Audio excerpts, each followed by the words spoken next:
right, so let's just go over the market and use the wave chart. All right, so what happened in the morning was right here when 205 stocks went up in 6 minutes. There was a big wave in about 9 waves, and then it pulled back. It pulled back about 124 stocks in 7 minutes. So there's more time, but about half.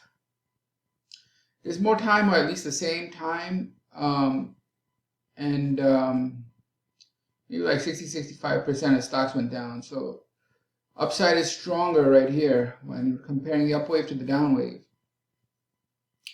However, there's no weakness over here, meaning I don't see a lack of supply here, but here, back here is when it kind of dried up when it went to that spring position. And what should be noted is that from that spring position, this rally came. In any case, it pulls back, and the secondary test after that really weakens. So this is bullish.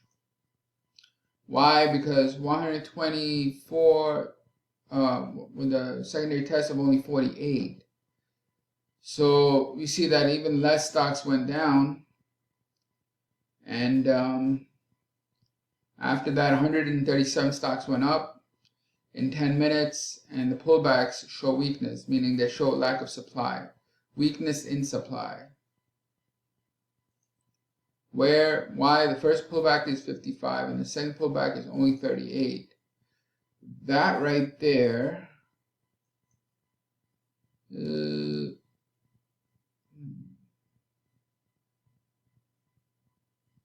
that's lower than 1, 2, 3, about the last 3 down waves. So that is giving you a hint that supply is weak. Then the rally goes up on 122. So far the rallies are 205, 137, and 122. Then 105 here gets kind of iffy. It's not a lot of selling pressure, but it does cause some type of sideways movement, meaning there is something here. This is about, I think it's 99 stocks pulled back in about 15 minutes, which is the biggest down wave in about 5 waves. And then, I think it went to a spring position or just went to support. In any case, the market goes sideways until it picks up right here, where you have 187 stocks in 71 minutes. So a couple of things. One, so if I was to ask, why didn't you sell this? Right? One of the mistakes that is made is people see heavy selling or significant selling, and then they just put the short on the pullback. That's a mistake. It is a very, very, very common mistake, in that you see a selling wave or see a down move and say, oh, I'm going to do one of two things. One, sell some retracement level, it pulls back, sell it.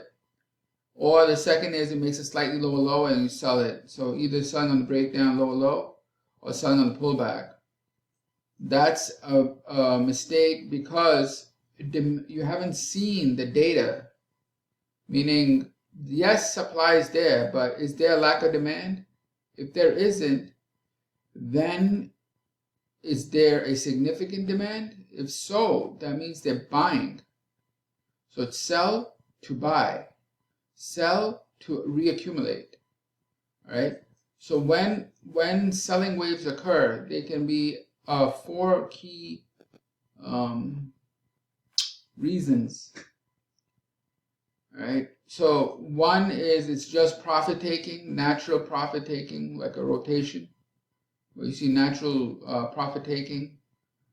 The second is it's selling in order to buy, which I believe is this is that case, Why? Because they sold 99, and what did it do? It bought 108. So it's selling to buy. So that's the second case. The third case is a test. You know that markets break out and then they pull back and test. There are many reasons for this that you hear, like mitigation or closing out open positions and etc., etc. But we know that markets, they sell in order to test. So this is a pretty big down wave. What was it doing? Probably testing something here, right? And then finally, the fourth reason is to distribute. How do you know it's to distribute? Why? Because it's selling on the way down and selling on the way up. So these four are like the key reasons you're going to see selling on a chart. Only one of them, only one out of the four reasons creates a change in trend. Okay? Profit taking doesn't create a change in trend. Selling in order to buy continues the trend because it's usually some type of spring maneuver or shakeout. Right? A test obviously doesn't, because buying resumes. So only the fourth reason, which is distribution, creates the change in trend, which initiates the markdown. So this right here is selling, but there's buying right after it, so you cannot sell.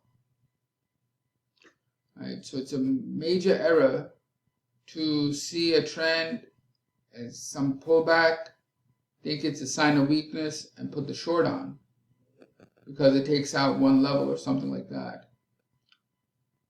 You want to see how the pullback responds. If it's very weak, then you have evidence of exhaustion and evidence of sell positions being established on the way up and on the way down. That's a different story, right? That's distribution, evidence of distribution. Here, this is not evidence of distribution. Why? Again, sell to buy, pull back, hold, spring, I think right here, to a higher high. Anyway, long story short, this was your sign of strength up here. It was the biggest price action, about 9 waves. And it was kind of difficult to tell because of this big selling wave, right? It's difficult to tell. And a lot of times you'll have that situation. So, because, you have a big wave in the background. What you want to do is see if it's some type of climactic action or is it a shakeout. And what's most important is you want to see the pullbacks, the tests. If it's a big wave, you want to see the test 1, test 2, test 3, test 4. It's not going down. So then it starts going up.